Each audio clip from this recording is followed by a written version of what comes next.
Press conference में हमारे बीच उपस्थित वीर तेजा सेना के प्रदेश अध्यक्ष भाई श्री राम जी, वीर तेजा सेना के महामंत्री भाई सचिन जी, सम्मानीय बेगाराम जी, सम्मानीय बजरंग जी, सम्मानीय गिरधारी जी, सम्मानीय ज्ञानाराम जी, सम्मानीय लेगा जी और इस प्रेस वार्ता के विषय को समझने के लिए आए हुए यहाँ उपस्थित सारे संभ्रांत नागरिकगण, माताएं, बहनें, मैं प्रेस के साथियों को कुछ बातें बहुत स्पष्ट करना चाहता हूँ। समाज ने जब किसी व्यक्ति के लिए किसी कार्यक्रम की रचना होती है तो उसमें समाज एक साथ बैठकर किसी प्रकार का निर्णय करता है।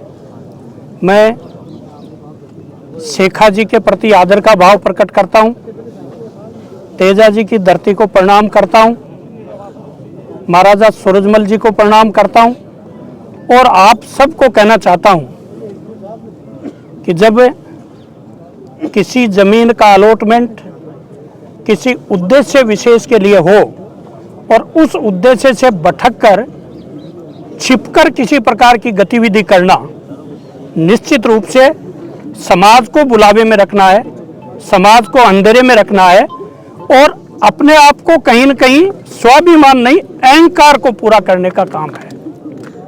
व्यक्ति अपने जीवन में स्वाभिमान के साथ जिए, यह हर व्यक्ति के जीवन का आदर्श होता है, लेकिन वो उस स्वाभिमान को अहंकार में बदल ले और अहंकार में बदल करके किसी की आस्था को ठेस पहुंचाने का काम करे, ये निहायत रूप से गलत है। शेखा जी की इस मूर्ति के प्रकरण में राजपूत समाज के मैं उन सारे लोगों को इस बात का साधुवाद देता हूं जिनको इस पूरे प्रकरण की जाने अनजाने में किसी प्रकार की जानकारी नहीं थी। बिना जानकारी के किसी व्यक्ति विशेष द्वारा रात के अंधेरे में किसी गतिविधि को करना, वो अपने आप को सस्पेक्ट करता है, उस काम करने वाले व्यक्ति को सस्पेक्ट करता है और उस सस्पेक्शन के कारण जिस प्रकार की भ्रांति समाज में फैली, मुझे लगता है इसका केवल मात्र कोई एक दोषी है तो वो स्वामी का सरपंच दोषी है, कोई समाज दोषी नहीं है, कोई व्यक्ति दोषी नहीं है। मैं आप सबको इस बात को भरोसे के साथ कह सकता हूं कि देश में कानून बना हुआ है, कानून के साथ किसी भी काम को करे उसमें समाज में जीने वाले प्रत्येक व्यक्ति को बहुत मनोयोग से साथ खड़ा रहना उसका निजी दायित्व है, लेकिन कानून कोई हाथ में लेता है तो उसका विरोध करने का अधिकार भी समाज का जागरूक मानसिकता के हर व्यक्ति का दायित्व है। जब जमीन अलॉटमेंट पार्क के लिए थी, उसमें यदि मूर्ति लगानी थी तो मूर्ति की अनुमति लेनी थी, अनुमति का प्रोविजन है, उस प्रोविजन को पूरा करना था, किसको क्या आपत्ति थी।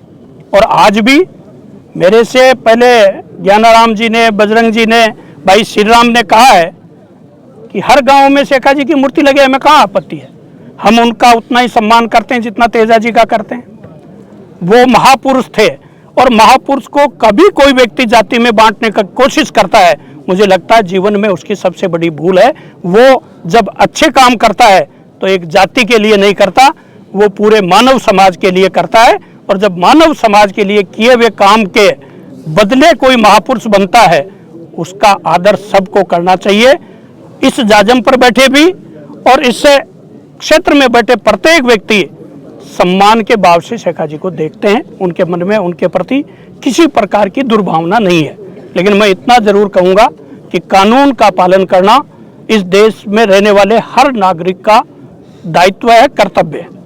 अब मैं दांतारामगढ़ की उपखंड अधिकारी, संबंधित इस अलॉटमेंट से जुड़े हुए अधिकारी, उन सब पर भी एक प्रश्न खड़ा करता हूं कि जब किसी उद्देश्य विशेष के लिए जमीन अलॉटमेंट की बात है, अलॉटमेंट का पत्र में स्पष्ट रूप से लिखा है, मैं मीडिया के साथियों को कहूंगा आप उसकी कॉपी लीजिए।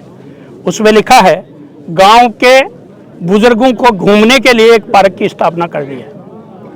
तो जवान का भी पर्वत पर चढ़ना मुश्किल हो जाता है, बुजुर्ग कैसे चढ़ पाएगा? हास्यास्पद बात है।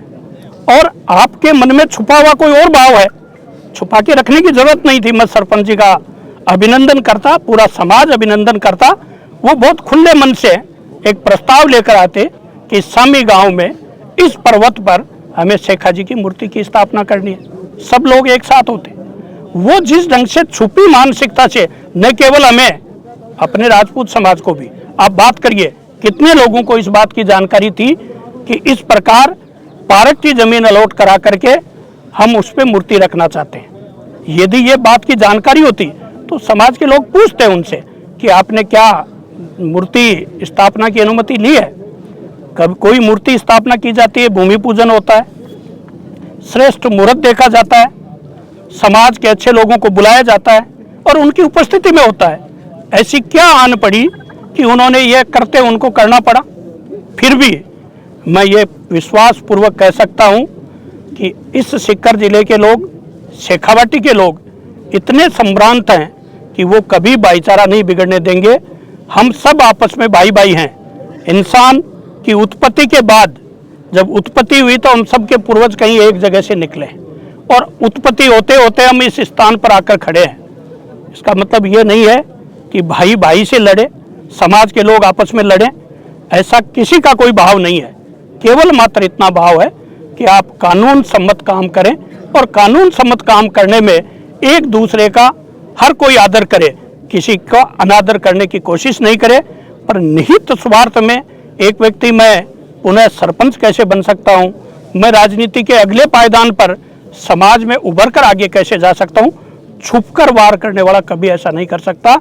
जिसको ऐसा कुछ करना है वो बहुत खुले प्लेटफॉर्म पर समाज के बीच चर्चा करके एक व्यवस्थित स्वरूप से कानून सम्मत काम करेगा, वो निश्चित रूप से एक दिन श्रेष्ठता की तरफ आगे बढ़ेगा। मैं यहाँ इस पंडाल में उपस्थित सारे लोगों की उस भ्रांति को भी दूर करूँगा कि एक भ्रांति खड़ी की गई कि इन लोगों ने कह दिया यहाँ मूर्ति लगा लीजिए। हमने इस प्रकार की कोई बात नहीं कही। हमने ये जरूर कहा कि रणवा की आस्था विश्वास का जहाँ केंद्र है उसको आप किसी प्रकार से छेड़छाड़ नहीं करोगे। वो बात हम आज भी करें। बाकी हम कोई ये कहे कि हमने मूर्ति का स्थान तय कर दिया, हम कौन होते हैं जी? हमारा मूर्ति का स्थान तय करने का अधिकार क्या है? क्या वो रणवा समाज की जमीन थी? क्या वो हमारे कहीं अलॉटमेंट की जमीन थी? वो सरकार की जमीन थी। इस बात को तय सरकार करे मूर्ति कहाँ रखनी है। मूर्ति की अनुमति की एक प्रक्रिया है, उस प्रक्रिया का पालन जिनको मूर्ति रखनी है वो करें। हमारा कहीं सहयोग चाहिए किसी काम में तो हम समाज में रात दिन जीते हैं, हर समाज के लिए हम काम करते हैं। हमारे उस काम में किसी प्रकार की कोई आपत्ति नहीं है। लेकिन किसी व्यक्ति के नाम से गुमराह करके हमें तो विलेन साबित करने की कोशिश की। मैं आश्चर्य होता है मुझे कि वह सरपंच जी अपनी जबान से 6 महीने कहते हैं, 6 महीने पहले कहते हैं कि मैं रणवा समाज का आदर करता हूं, मैं उनकी पूरी पीढ़ियों के बारे में जानता हूं। और 6 महीने बाद वो कहते हैं हजारों साल पहले कोई आया होगा, आया था कि नहीं आया था ये भी मुझे पता नहीं है। और वो केवल आया था कि नहीं आया था यही नहीं, गांव के लोगों ने जाके रणवाओं को बहका दिया, इसलिए रणवाओं ने यहाँ आके किसी प्रकार का कार्यक्रम किया। मैं मीडिया के माध्यम से आप सभी को अवगत कराना चाहता हूँ, हमारी मानसिकता डिस्ट्रक्टिव न थी, न है, न भविष्य में रहने वाली है। हम समाज एक जाजम पर बैठकर भाइयों की तरह एक थाली में साथ भोजन करें, इस प्रकार की मानसिकता के सब लोग हैं और उसी मानसिकता में हम आगे बढ़ना चाहते हैं। मैं भाई श्री राम ने कल मुझे कहा कि हम वीर तेजा सेना की तरफ से एक प्रेस कॉन्फ्रेंस करना चाहते हैं और विशेष रूप से आपको और बजरंग जी को लेकर करना चाहते हैं। मैंने कहा स्वागत है, आप जहां प्रेस कॉन्फ्रेंस करोगे हम वहां आएंगे। मैं मेरे किसी पार्टी के काम से मेरी झुंझुनू ड्यूटी थी, मैं बीच में इस प्रेस के लिए आया हूं आप लोगों के बीच। और मैं इस तेजा जी के प्रांगण में उपस्थित सारे लोगों को ये विश्वास पूर्वक कहना चाहता हूं कि हमें किसी प्रकार से कानून को हाथ में लेने की जरूरत नहीं है। कानून अपना काम करता है। हम शांतिपूर्ण ढंग से, समाज विभक्त नहीं हो, समाज एकजुट रहे, समाज एक जाजम पर रहे, समाज एक मन रहे और सर्व समाज के लोग एक मुख